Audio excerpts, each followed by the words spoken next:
Hi, I'm Bob Butler from KCBS Radio. Welcome to a forum of candidates running for the District 4 seat on the Contra Costa County Board of Supervisors. District 4 is in central Contra Costa County and includes cities of Pleasant Hill, Concord, Walnut Creek, Clayton, and a portion of Pacheco, as well as unincorporated areas nearby. Today's forum is sponsored by the Contra Costa County Elections Division, Contra Costa Television, and the West County and Diablo Valley League of Women Voters. We're recording these roundtables here at the studios of Contra Costa TV. The candidates are Debora Allen, Carlyn Obringer, Ken Carlson, and Roxanne Garza. Ed Bursan could not be with us today. Now we did a rock, paper, scissors to see who's going to speak first, and here we go with Debora Allen. Thank you very much. Why do you want to do this? Hell, why do I want to do this? Well, look, I've had a pretty long run of over 10 years of public service after a very long run in the private sector in the fields of financial management. I was a CPA, tax manager, construction CFO, all kinds of different things that I did, and then found an appointment to the Contra Costa Pension Board as my first entry into public service. It was fascinating to me, the topic of pensions, as we were coming out of the Great Recession and figuring out how to rebuild our pension funding. A lot of tough decisions to make. I learned how to be a careful and thoughtful advocate for some things, and in particular for the taxpayer dollars. So, you know, I spent my 6 years there and then went on to elected office as a BART board director, where I currently have served for 5 years. And I really do love policymaking for the better of our communities. And that's essentially why I want to run. I believe I'm experienced. I have the experience needed, and I believe I can bring some needed oversight and different perspectives and ideas from a large budgeting perspective that I am willing to share with my community. Thank you. Roxanne Garza, you are with Contra Costa Health Services. You're a nonprofit senior policy director. How does that qualify you to be a supervisor? So, yeah, I mean, I worked for the public health division of Contra Costa Health Services for 14 years, and I'm extremely familiar with the internal operations of county government. And also I've worked with the different departments across the county. And I'm very familiar with the budget process and the Board of Supervisors. I often attend the Board of Supervisors meetings and work collaboratively with county government, even in my work running my health initiative. And, you know, in addition to my public health experience, I've served as the director of Healthy Contra Costa for the last 10 years. And it was a really transformational initiative that focused on the social determinants of health and was one of 14 sites across California. And I developed a team, an organizational framework, and bold countywide partnerships and coalition approaches to addressing different issues around economic issues, housing issues, health issues, and community safety. So I think all of those experiences, both within the health department and outside of the health department, working on policy initiatives, really sets me up to be a really strong candidate for the supervisors. The other piece I would say is that I have a BA in political science and a master's in social welfare focused on policy. And I've been really adept at bringing community together with government to approach policy issues in a really authentic way, right? I think sometimes policy folks who have been in elected positions don't often know how to engage their communities, and that's my strong suit. So I feel like I'm going to bring all of my expertise around policy, as well as my ability to work with community, to the table when I become the next supervisor. Thank you. Thanks very much. Ken Carlson, you're Pleasant Hill, you've been the mayor, you've been the city council, you've been a police officer, I understand. How does this, why do you want to do this as a supervisor?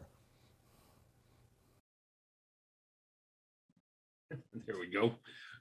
Clearly, I'm dedicated to public service, and I'm just continue to be dedicated and motivated after 29 years serving as a police officer and the variety of experiences that's brought me. I've been serving on the Pleasant Hill City Council now for over a decade.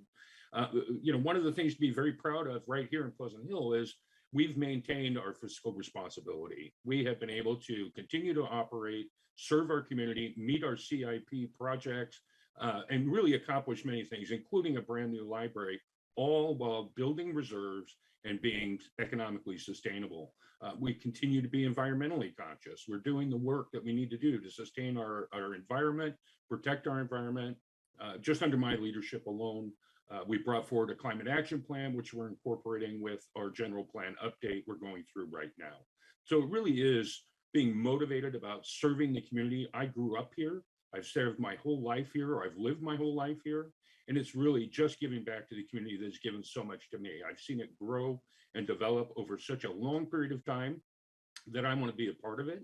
And I know what the county needs, and I'm open to and known for building partnerships across this county. And I'm going to continue to do that work. Thank you. Carlyn, you've been the mayor of Concord, on the city council. Why do you want to make that leap? Well, first of all, thank you for moderating today's forum, and thank you to those who organized this event for us. So, serving on the Concord City Council, which is the largest and most diverse city, not just in District 4, but the entire county, is excellent training for serving on the Board of Supervisors, because we deal not just with economic development, transportation planning, but also large social issues, trying to assist the unsheltered, getting more affordable housing built. And these are things that I've been working on as a Concord City Council member. For example, I have been involved with creating a non-police response to mental health calls for service, which is going to be based here in Concord, and also creating more supports for the unsheltered. So over the past several years, we've created a full-time case management team to go out into encampments, try to connect the unsheltered with more services, as well as adding behavioral health clinicians. And now we're even going to have a person who is going to better liaise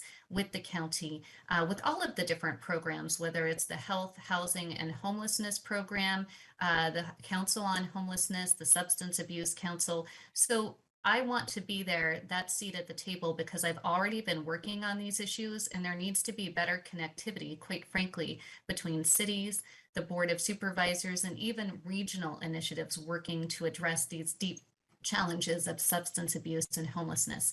And I think that also whoever serves on the Board of Supervisors, again, needs to be deeply engaged on economic development. And I co-founded the Diablo Valley Tech Initiative to surface the tech talent that we already have and to grow that, as well as recently co-authoring the East Bay Economic Developments Alliance, East Bay Forward Strategic Plan for Economic Growth Post-Pandemic. So I've enjoyed serving the people of Concord, and I look forward to taking my local and regional experience to the next level to serve the people of District 4 in Contra Costa County.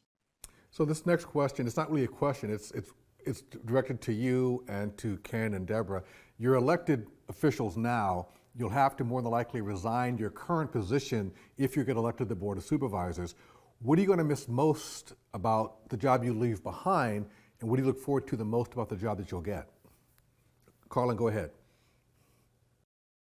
That's a great question. So I look forward to the opportunity to continuing to serve the people of Concord. So, for example, we've had a similar situation in Concord. We were forced to go to districts back in 2018, and so I have served. I was elected at large in 2016, and then in 2020, I had the opportunity to serve focused on District 2, which is a smaller portion of the city of Concord. But at the same time, I never stopped serving all of Concord. And so I look forward to the opportunity to continue to liaise with my constituents, particularly around these issues that they care so much about: public safety, assisting the unsheltered, economic development, and addressing homelessness. So I look forward to the opportunity to continuing to serve the people of District 2 in Concord, the people of Concord, and connecting more deeply with partners in surrounding cities and across the county. So I don't think I'm going to be losing anything. I'll be gaining the opportunity for more public service. Deborah, for you, it's a little bit different. You're on the BART Board of Directors. I don't think you can stay, well, you can't stay on that because I think your meetings are at the same time. What are you going to miss and what do you look forward to?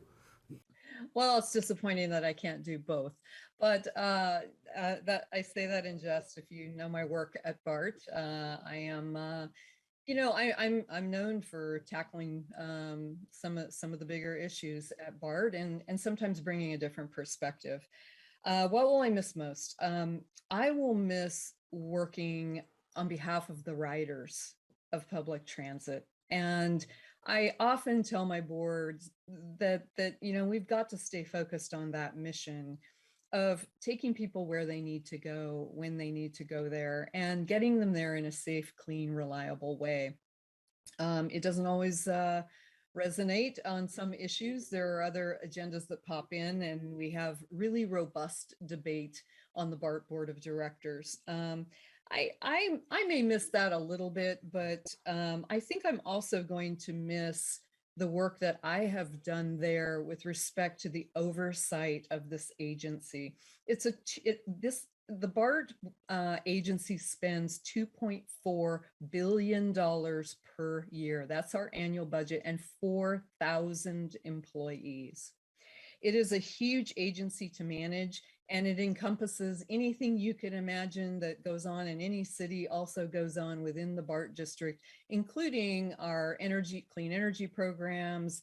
We're constantly looking at climate change, greenhouse gas emissions, the way that we serve our most vulnerable populations in transit. Many of them do not have cars, and it is their only way to get around.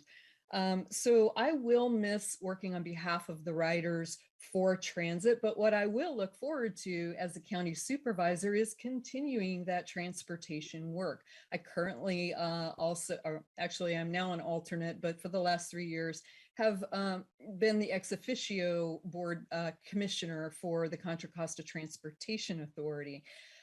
Being in this role has allowed me to serve in other places like Capitol Corridor and Intercity Rail, and address, the transportation issues of the next 20 years in Link 21.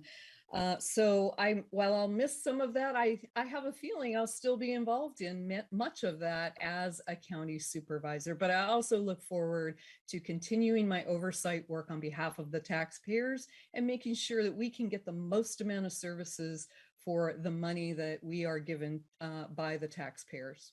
Thank you. Ken, same question for you. Not so much about what you'll miss, but what you're going to bring to the Board of Supervisors.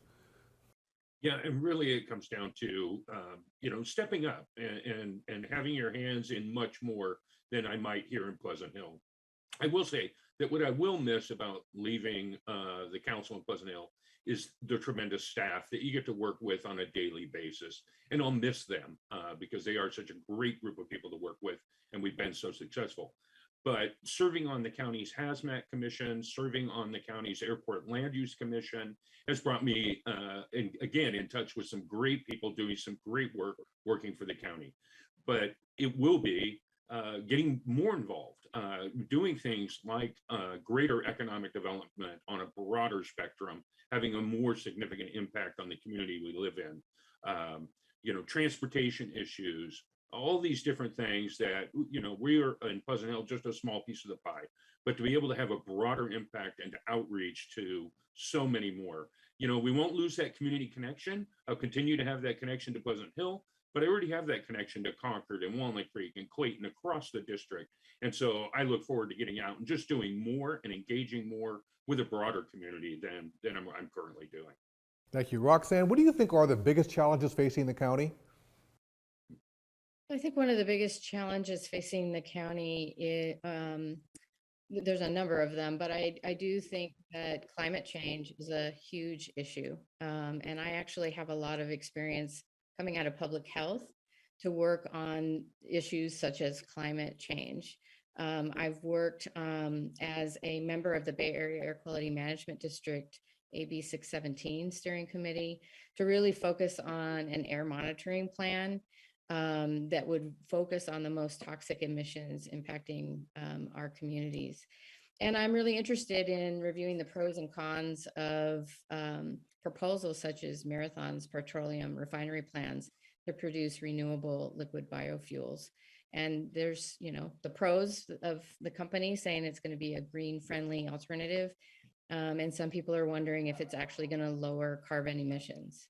I also served, as I mentioned, as a public health program manager, and I created a framework for environmental justice within the public health division, and supported a team of residents in communities to really look at how their community could be developed in such a way that it lessened their burden as they sit on the fence line. And then lastly, I think I'm interested in how to continue to support the Industrial Safety Ordinance. As Ken mentioned, he's on the Hazmat Commission. It's one of the strongest in our county. But we did have a fire just last year, New Star fire. And I think there's a lot of work to be done to really look at how to strengthen that and how to figure out how to work with industry to reduce things like flaring or accidents in our facilities. And we are, an industry strong county, but I think all of those things are important as we, really look at the impact of climate change. So those are just some of the things, but I look forward to a lot of other issues like housing and access to healthcare, community safety, and how to look at criminal justice reform. I've participated in a lot of the recent activities over the last 4 or 5 years around criminal justice reform. So those are some of the other issues that I'd want to address. One of the major issues facing residents in the county, and something that's very concerning to all residents, is the issue of safety and the unhoused population. Roxanne, what's your solution to getting more people into some kind of housing and building more housing for the unhoused?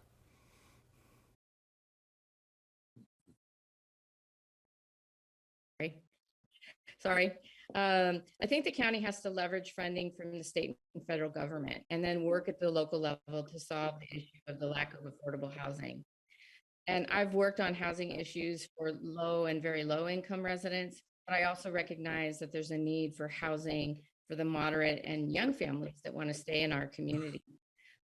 So one of the things that I'm, have worked on as a Measure X Community Advisory Board member is discussions with housing experts. And I really am going to support the implementation of the local housing trust fund that can fund assistance for tenants and unsheltered residents and acquisition and preservation and rehab of affordable housing.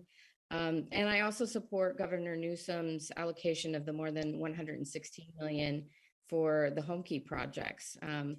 I like the fact that Berkeley just received $16.2 million to create 43 units of supportive housing. San Francisco is looking at building 200 units with a combination of rental subsidies and supportive housing that would reduce to zero the number of parents and children who wait months for housing.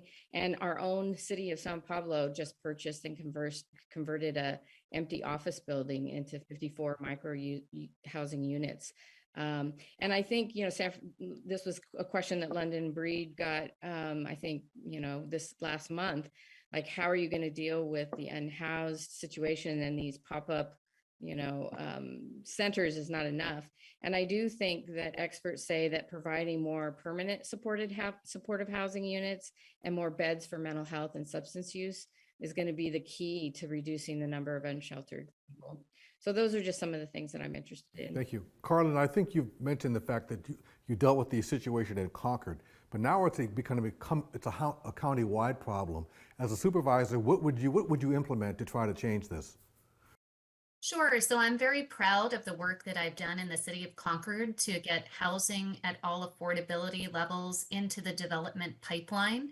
And I'll focus right now on affordable housing because I think that this is a great partnership that we need to model throughout the county. So in Concord, what we did was we partnered with an affordable housing developer, Resources for Community Development, and we allocated $7.8 million of our $14 million in affordable housing funds to the project. And then RCD, as they're known, partnered. They went to the county, let the county know that the city was interested in developing an affordable housing project, received dollars from the county, leveraged those at the state and federal levels.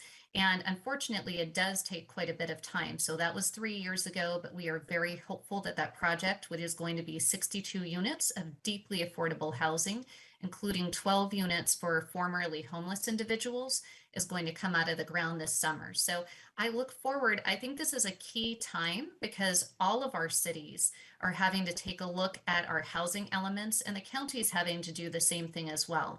And we have been given a mandate to find space for more housing at all affordability levels. And so this is a great time for the county to be connecting with cities, to understand in particular where cities would like to develop affordable housing, and then leveraging funds from that newly developed housing trust that that's coming out of Measure X to cobble together the funds to get these projects built. Some other solutions that I'm currently working on would be working with the faith community on Yes in God's Backyard initiative. We have a lot of churches that have a lot of property, and helping to house the unsheltered or the housing insecure is part of their faith mission. So for example, there's a great partnership that's happening right now in Walnut Creek with a church there in partnership with HomeAid, doing a nonprofit micro home development on church property in the parking lots. And I'm in conversation with several churches in Concord. So I think we can expand that conversation throughout the county. And also, I think it's very important that we take a look at how other counties around us have been able to get affordable housing built. And in many cases, they have utilized a specific bond measure focused on affordable housing. So that might be something for us to also take a look at. So again, deeper partnership with cities, deeper partnership with the faith community, with developers, and also just talking more with the community to let them know that we might need some more revenue to house our housing insecure neighbors. Okay, thank you. Let's get Ed's website for the end here. Thank you, guys. Deborah, we keep saying affordable housing. What is affordable housing? Because, you know, I know people that can't afford rent, whether they live in Antioch or Richmond. Housing is not affordable anymore. Yeah, it's not affordable. And unfortunately, we're not going to build our way out of this affordable housing problem until we figure out how to build housing more affordably. Okay. I spent my career in the construction industry, primarily in housing construction. And, you know, I've spent a lot of time lately with developers asking them this question: why haven't you built more housing in the last 15 years? Particularly since the Great Recession. And, you know, I was in the industry then when the recession hit in 2007 and to really about 10, 11 in the housing industry. And, you know, what happened there is everything came to a standstill. All projects stopped. Many of them went bankrupt. Lots of loans had to be rewritten and written off. And not a whole lot of housing starts happened until things started, you know, picking up again in 2011. So we right there were behind 4 years in building housing where really nothing happened. And, you know, unfortunately, when we came out of the recession, the model for building multifamily and single family housing completely changed. And the entry of construction labor unions into the multifamily housing markets and then into cities who were demanding that project labor agreements and union only agreements be used really increased the cost of the housing substantially. So not only was it a supply and demand issue, we just had not been building anything. It's sort of like, you know, all the container ships sitting out in the sea and not delivering. Things get behind, and that happened then. And then on top of that, costs really started escalating. And lay on top of that, when the pandemic hit in 2020, the cost of everything started going up. Not just labor, we had labor shortages. People were, hesitant to go to work in the construction industry because of the close contact. People were, moving out of state because they wanted to just find a new life during that time. Much of our construction workforce did that. And the cost of materials skyrocketed, and they are still skyrocketing today. I own a construction business, and repeated 10 to 15% increases on materials. So not only is there a labor problem, it's the streamlining of permits at the primarily the city levels, but also the county level. And then, really we have to start looking in the construction industry to a more efficient way of building things. And there are some great initiatives going on with respect to, sort of prefabricated units that are now being apartment units that actually can just be dropped on a site. We need to really work to develop that more, but I think that's going to be helpful in the future to bring down the cost of housing. Thank you. So Ken, given a solution like that, where in the county can you put prefabricated apartment buildings, prefabricated homes? We're in District 4 specifically.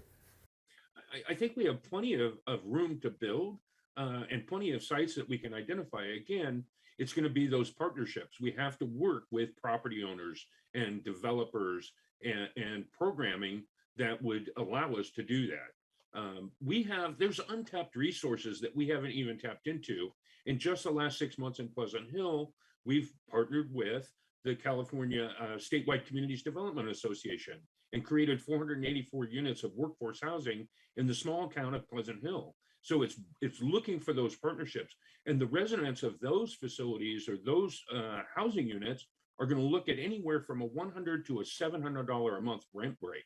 And for many, that's huge. That's putting food on the table, or that's, being able to live and work in your own community. So there are plenty of sites out there. We need to tap into the resources that we have. We have kicked the can way down the road, and it's really been 40 years of us not meeting our housing obligations and pushing that off. And that's why we find ourselves in this crisis, that we are behind, and we've got to develop a whole lot more units. There's $8 billion just to deal with housing issues in the governor's budget when it comes to the homeless. There's another $2 billion to address the housing shortage. So we just need to, as a county, aggressively go after that, develop the partnerships, and place the projects.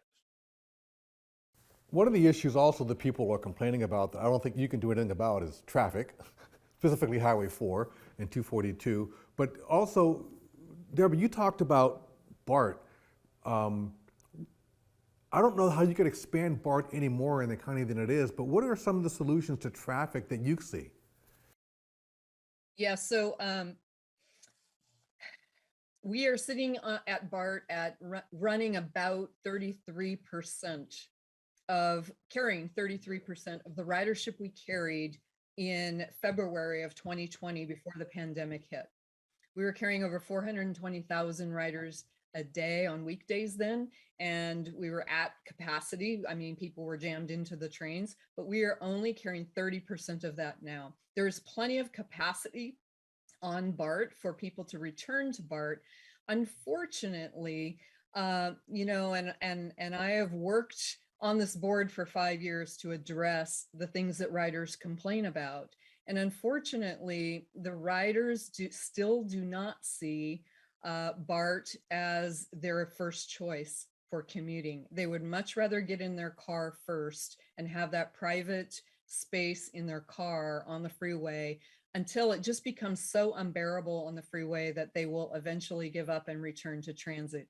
I've worked for 5 years to try to change that environment on transit, met a lot of resistance on a lot of initiatives, but that really is the answer at BART to get people back on that. Now, the other part of this is in Contra Costa County, we have this huge housing and jobs housing imbalance. Other counties have far more jobs inside their county as in relation to the amount of housing they have than we do. And so what's happening is we're sending huge numbers of people get in their cars every morning and leave this county to go to work every day and then get back on the freeway to come back. We can fix part of our traffic problem simply by economic development for the future. Now, this is a long-term thing. It doesn't happen overnight, but as a county supervisor, I'm going to go to work on working to find opportunities for where we can bring good paying jobs and businesses who can provide them into our county so that people in East Contra Costa County and Brentwood and Oakley and Antioch, that maybe they don't have to drive all the way to Oakland or get on BART. And even from there, BART is, almost an hour each way. Yeah, the irony is that right before the pandemic, the Antioch BART station, they added a huge parking lot, which now sits empty. It's ironic. Carlyn, Yes. how can you attract these kinds of jobs to Central Contra Costa County, to District 4? Well, thank you for asking. And I was just going to say economic development is absolutely key whenever you're talking about this transportation issue, because it's true. When I talk to my constituents, they don't feel safe riding BART. And so they would prefer to take their single occupancy car to their destination, wherever that is. And so as the former mayor of Concord and current council member, I'm proud to share that our city is the 1 in 8 jobs is located in Concord, and in nearby communities. Walnut Creek has a large number of jobs as well, both within District 4. And so it has been a priority for me because I feel that any elected official should be working on economic development and not just rely on staff. I've been doing economic development since I was a City of Concord Planning Commissioner.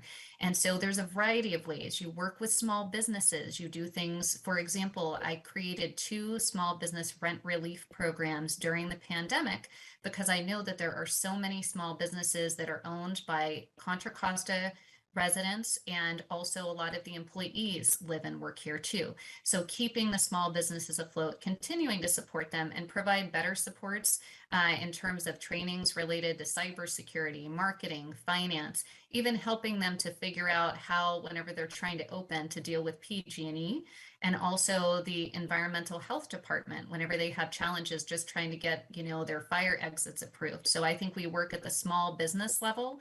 I think we also work and do what I have been doing as a Concord Council member, doing goodwill visits to our largest employers. So for example, Sun Valley Mall here in Concord, Asset Mark, Cirrus, which is a biotech company. I have met with all of those and many more to find out what are the needs of their current employees and what would it take for them to expand. And we have had success. There's one company we've had here that's been here since the early 90s. It started out as one company. Now there are 3 different companies all focused in the oncology field. So I think that we take an approach also trying to foster the talent that we have. So for example, I'm a co-founder of the Diablo Valley Tech Initiative, which aims to surface and grow the tech talent that we have so that people don't have to commute to San Francisco or San Jose. And finally, establishing partnerships and new areas of education and higher learning and research facilities. And I'm proud to share that while serving as the mayor of Concord in 2019, I pulled together a Blue Ribbon Committee, which looked at what it would take to establish a public university and research facility at the former Concord Naval Weapons Station. And we brought together folks from healthcare, from transportation, from the Lawrence Livermore Labs, from UC, CSU, Cal Poly, and labor, and many other key industries. And that ties in to the Northern Waterfront Economic Development Initiative, which I look forward to working on. It has already identified 5 key industry clusters and aims by 2035 to establish 18,000 living wage jobs here in Contra Costa. So these are things that I have been working on for over a decade, economic development. I've had success with job creation, and I look forward to continuing to work and lean in deeply on economic development so that people can both live and work here. Roxanne, do you have some thoughts on how we can bring more jobs to Contra Costa County? Yeah, I mean, my focus would be on businesses, small businesses that really kept our economy, afloat during the pandemic, but also large employers who provide thousands of jobs for our county residents. And I'd work to look at a broad range of business community efforts to support an economic rebound after the pandemic. And I think that means apprenticeship programs and the development of integrated systems for workforce pipelines. So people who have been underemployed and young adults have the opportunity to build community wealth as we come out of the pandemic. I've worked with small businesses and chambers of commerce and Main Street initiatives to support small businesses and local entrepreneurs, particularly on issues like procurement processes. There's a lot of local entrepreneurs who want to get their business started in our community, only to be met with cities which, throw a lot of barriers, and counties as well. And I would work with the East Bay Leadership Council and the East Bay Economic Development Alliance and others to really remove governmental barriers, to make sure that state and federal dollars flow in to Contra Costa for businesses. And then also the Building Back Better campaign. I've heard from a lot of businesses and county government that the money really hasn't gone where it needed to go. And so I really want to work at the county level to figure out why that didn't happen, work with the Contra Costa Small Business Development Center and figure out how to change that. And then lastly, I would really want to support SB 375 for sustainable community strategy, because I think it integrates transportation and land use and housing policies that would work together to achieve, the kinds of things we want to achieve in our community. I mean, if people can't get to their jobs, and it kind of goes back to the transportation issue, if people are not able to have basic needs, so sort of social determinants, then it's going to make it difficult to have folks gainfully employed in our county. And then I also think it's important to keep our young people in the county. My own daughter, who was, really working hard in an industry, left our county just last month because she couldn't afford housing. And so that talent is now gone, right? And I think that's true of many young people who want to stay in our community. And we have world-class educational institutes like UC Berkeley and Cal State East Bay, and I think working with and DVC, and I think working in proximity with them to figure out how we can spur training and development for the growing sectors in Contra Costa is going to be important. Thanks. Ken, another thing people talk about is safety. You're a former police officer. What can you tell the residents? What can you do as a county supervisor that could make our community safer? Well, that's a great question, because there's so much we can do. 29 years in law enforcement, and I can tell you what we did wrong, and I can tell you what we were doing right. I served for many years on what was called the county's forensic mental health team, where we worked to alleviate chronic offenders, and mostly these were community quality of life or chronic offenders of public intoxication and under the influence. But a lot of them suffered not only from addiction issues, but mental health issues. And the idea was to holistically approach how can we break that cycle of chronic offense, let alone supportive services. The issue was that it was the courts that we leveraged. Now it needs to be a different approach. It needs to be a more holistic approach. We need to increase our social services. We need to increase our behavioral health and mental health support systems. And then we got to work on housing as well. And it needs to be supportive housing where those services are on site for housing. If we address those issues and we take those responsibilities off of law enforcement's back, officers going out and trying to be mental health professionals and social workers where they're not trained for those types of things, but it's a significant part of the workload they carry. They're out there able to do more work, more proactive enforcement, more criminal investigations. They're actually being police officers and not under the broader envelope. And with that, they're going to be doing better service. The community is going to be protected better. And those that are needing the services are going to be getting the services they truly need through those other treatments, whether it's addiction, behavioral health, and other supportive service.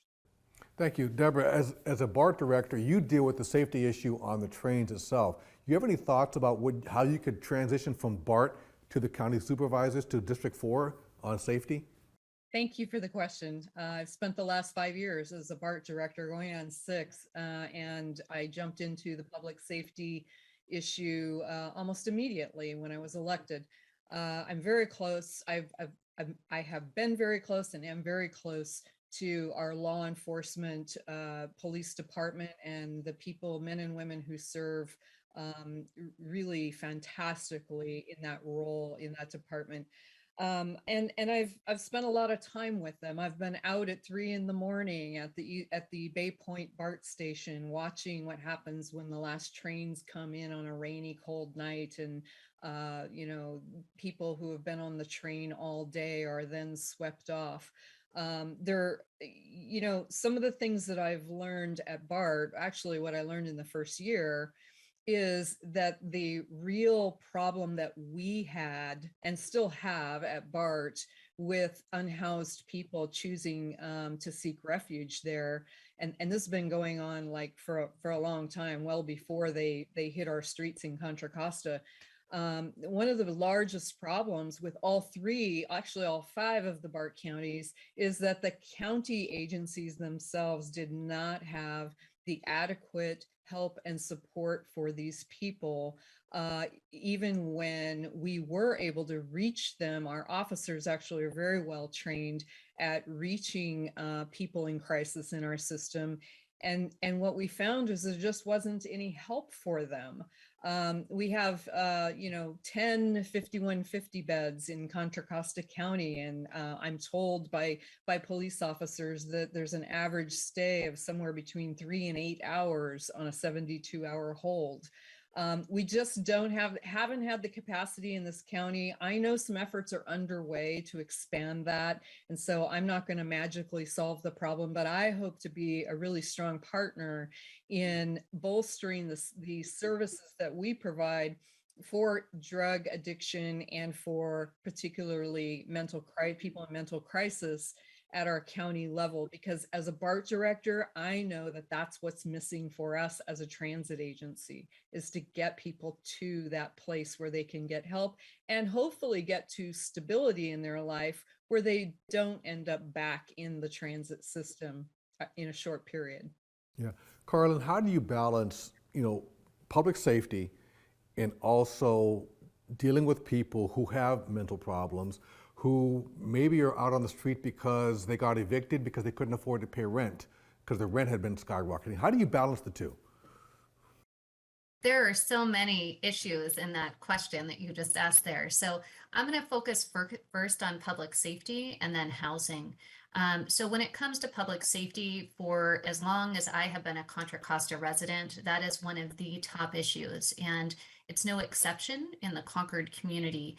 And so people have been very frustrated as they've experienced, and small businesses too, whether it's residents or small businesses, having to deal with petty theft and people having their boats stolen out of their driveways, sideshows happening. So I hear about these things all the time from my constituents. And so I think it's very important at this same time, we don't have as many people who are going into law enforcement these days for a variety of reasons. And so this is happening across the board. And so what I've been doing in the city of Concord is working to get more police officers hired, because we are at an historic low when it comes to patrol officers, and people do want to see them out patrolling our streets. And also ensuring that we have the resources like drones and also surveillance in terms of license plate reader and cameras along our commercial corridors to help our small businesses and larger retailers, as well as at the entrances to our cities, because those communities that have been able to install those systems have seen a marked reduction in criminal activity. So I think that, that applies to the county as well, making sure that across the county, there are the resources available for the sheriff's department to have patrol in unincorporated areas where often that's the only law enforcement that folks have available. And then even taking a look at our fire department as well, because that's also a component of public safety. That is emergency response for medical, as well as the fact that we're here living in year-round fire season. So I will continue to ensure, just as I've been doing in the city of Concord, to ensure that public safety at the county level has the resources necessary to keep our community safe. Now, whenever it comes to you're talking about the housing situation, again, I will continue to work doggedly, as I was talking about earlier, in getting more affordable housing built for people, because I do understand that we don't want to have people living in their cars. We don't want people living on the streets because they're not able to afford the housing that is available. And so continuing to, along the lines of what I was describing with our resources for development project, as getting more affordable housing built, and not just affordable housing, but also affordable housing with wraparound supports. And so the project that I talked about, it has case management supports for people who are coming in off of the street, who, you know, might have picked up behaviors, survival behaviors that might not work as well indoors. And same thing with any of the church properties, the Yes in God's Backyard housing development. Those would also come with case management and supports, because we need, and the last thing I would just say is I'm very interested in learning more about the governor's care court program and to see how that can be applied at the county, because I understand that while it will only assist a certain number of people who are living on the street with substance abuse and drug addiction, any additional people that we can help would be excellent. And so that's something that we can work on together at the county. Thank you, Roxanne. This will be the last question before we go to closing statements. The same question, how do you balance the public safety with the issues of people who just can't, they're out on the streets because they can't afford a place to live, and sometimes they get caught up in the system. How do you balance that? Yeah, so everyone in our district and county deserves to feel safe in their neighborhood, right? So safety is everyone's issue. But I really want to expand the public safety discussion to address the things that you're talking about, right? The social determinants of crime.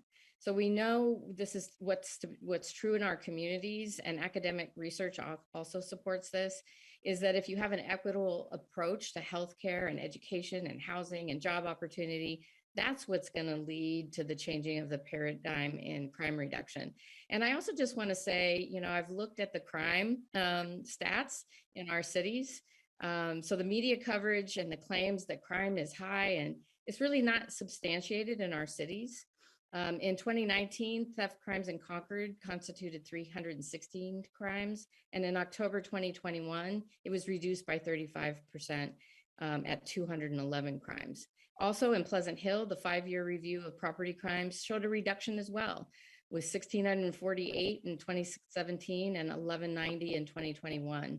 So we need to remember that as election cycle narratives often highlight crimes in order to sway voters, that's really, we have to look at really what the reality of crime is and keep crime in perspective. Current data from FBI showed the combined violent and property crime has decreased in Contra Costa from 3,200 in 2010 to 2,400 in 2015 and 1,800 in 2019. So, and like 1,476 in 2020, which is an 18% decrease. So I do want to look at the reality of crime and really look at the social determinants and come to it from that perspective and support our DA, who has a number of proposals and projects that she's willing to implement around youth restorative justice diversion, in terms of having a neighborhood restorative partnership that uses community arbitrators on panels so that people are, you know, getting whole, responses to crime that may have caused harm. But looking at it from that perspective, because I think just trying to use fear as a way to talk about crime is not actually substantiated in the numbers, not even in the unincorporated areas. The calls for service in unincorporated areas has also gone down from 99,000 in 2020 or 119 in 2018 to 99 in 2020. So I really do think that all this call for additional officers and over surveilling our communities is not the community that I and many of my constituents would want to live in. Well, Thanks. thank you very much, and thank you to all our candidates for answering some of these very important questions. Each candidate now has 2 minutes for a closing statement, and we're going to start with Carlyn. Well, thank you to all who organized this candidate forum and for the opportunity to participate in this important conversation. And as we've talked about today, the pandemic has exacerbated chronic problems, strained budgets for families and governments alike, and families and small businesses are now dealing even with gas prices that are sky high and energy prices and inflation. As the leader of the largest and most diverse city, not just in District 4, but in Contra Costa County, I understand these challenges and have the experience that Contra Costa needs to set a successful course for the future. Locally, I've secured funds to improve our roads, supported over 200 small businesses by creating 2 small business rent relief programs, expanded services to support our most vulnerable neighbors, approved over 1,000 units of new supportive affordable housing, and delivered cleaner parks and balanced budgets. I have led the effort to provide more resources for public safety, including license plate readers and cameras, utilizing technology to keep our community safe. I've worked at a regional level, as I mentioned, as a co-founder of the Diablo Valley Tech Initiative and serve on the East Bay Economic Development Alliance, TransPAC, a regional transportation body, the East Bay Regional Park District Parks Advisory Committee, and these efforts I've led to foster our tech sector, create local living wage jobs, improve our transportation network, and grow and maintain our beloved regional park system, even establishing the new Thurgood Marshall Regional Park in Concord. So I'm going to build on this strong track record of local and regional public service to strengthen our social safety net, improve our transportation infrastructure, expand access to health care that's affordable, create opportunities for more supportive housing, keep our community safe, and grow the local economy. At the same time, I will ensure government transparency and accountability, just as I've done on the Concord City Council. I'm humbled by the privilege of public service and ask for your vote to continue to serve you as your next supervisor. Please visit www.carlynobringer.com. Thank you. Thank you, Carlyn. Ken Carlson. So I am Ken Carlson. I'm running for the Board of Supervisors, District 4. I'm born and raised in Contra Costa. I've spent nearly my entire life here. I served the residents of Concord for over 29 years as a police officer, and I essentially worked in every unit or division of that department. I'm especially proud of the work I did on the department's live call-in TV show, Street Smart, the many years I served as a crisis negotiator, as well as the forensics mental health team. In 2012, I joined the Pleasant Hill City Council. I've been serving there for over 10 years. As part of serving on the City Council, I sit on the Economic Development Committee, the John Muir Community Health Fund Board of Directors for over 8 years, serving as the chair for the last 3. I represent the Mayor's Conference on our Family Justice Alliance Board, serve on the county's Airport Land Use Commission, Hazardous Materials Commission. I'm an active member of the League of California Cities, serving on the division board since 2014 and president in 2017, and now serving on the state board of directors. I'm the first LGBTQ elected to the City Council in Pleasant Hill, and I've served again for 10 years. I was able to recognize our city's LGBTQ population by raising the pride flag for the first time while I was mayor in 2015. I was instrumental in crafting and passing our inclusive city resolution in 2017. I've consistently maintained a balanced budget and increased our reserves, paid down portions of our unfunded pension liabilities, all while continuing to meet our CIP programs and not impacting negatively any level of service. We've even been able to secure funding and build a new state-of-the-art library, which will be opening later this year. With all this work and all this leadership, I'm also working on a climate action plan here in Pleasant Hill to incorporate into our general plan. And we're going to have to work to create a sustainable community to live in as we move forward. And that is one of my goals.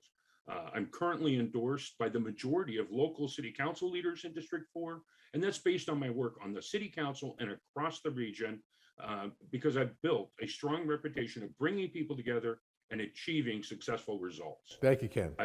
Thank you. Appreciate it. Roxanne. So some have asked me, why are you running now? And I decided to run after a conversation with my husband, Jaime, who said, I've seen you work so hard over the years as a public health employee and director of Healthy Contra Costa. You've worked for community progress and inclusiveness of all voices to be at the table. And if you really want to make a greater impact, you need to run for District 4 Supervisor. And I made that decision last year to rise to the moment and run for Supervisor of District 4 to represent all the residents who deserve to be recognized. I describe myself as a public servant who takes action to realize the values of our community. I'll do that through my leadership and will advance inclusive participation in all areas affecting our lives in health, housing, public safety, education, environmental impacts, and economic mobility. I won't make false promises, but I do promise to genuinely listen to you as community members, engage your ideas in decision-making, and ensure community issues are addressed through well-researched public policy solutions that are in the best interest of all Contra Costa residents. I will represent all families and people of the district who want their county to ensure they are healthy and thriving economically. I'll represent the BIPOC population of District 4 who have often felt unheard. I experienced those moments in my own life as I fought to get into college. Each challenge of my life created the desire for me to learn every facet of the policies that impacted the community I serve. Studying issues, learning how to relate to them, to everyday life is one of my strengths. I've never listened to the noise that I don't belong because of my ethnic identity or because I haven't been a political official. I've faced challenges raising my 2 children as a single mom in District 4. Finding resources to support our family's needs was difficult. My children saw my commitment to the community even as we were faced with that. And they said, Mom, why are you going out to all these meetings? And I said, I'm going to those meetings to ensure that all of the community's needs are met. In closing, I would like to thank you for actively engaging with us, and go to my website, roxannegarza.org. Thanks. Thanks very much. Debora. Yes, as an elected official who is dedicated to transparent government and keeping the public informed, I deeply appreciate the work of the League of Women Voters to ensure voters receive accurate and fair candidate information. So thank you for having us here. Our county needs a strong leader with broad experience, someone willing to make difficult decisions with thoughtfulness, analysis, and independence. Experience matters. My work in executive financial management and as a construction business owner gave me an insider's view of how government can impede progress by putting up unnecessary and expensive barriers to change. As the trustee on a county pension board for 6 years, I was a leader in solutions to the spiraling unfunded pension obligations. Today, our pension system is now one of the strongest in the state. I'm the only candidate elected to the governing board of a 5-county agency with a $2.5 billion annual budget with 4,000 workers. In my 5 years on the BART Board of Directors, I worked on a variety of policy issues, including regional transportation, policing, housing, people in crisis, clean energy, large infrastructure construction, process improvement, labor negotiating, litigation, insurance, diversity, and inspector general and hiring board officers. I fought for common sense solutions to long entrenched problems and worked hard for improvements to protect public safety. My record as an outspoken, politically independent leader for common sense solutions speaks for itself.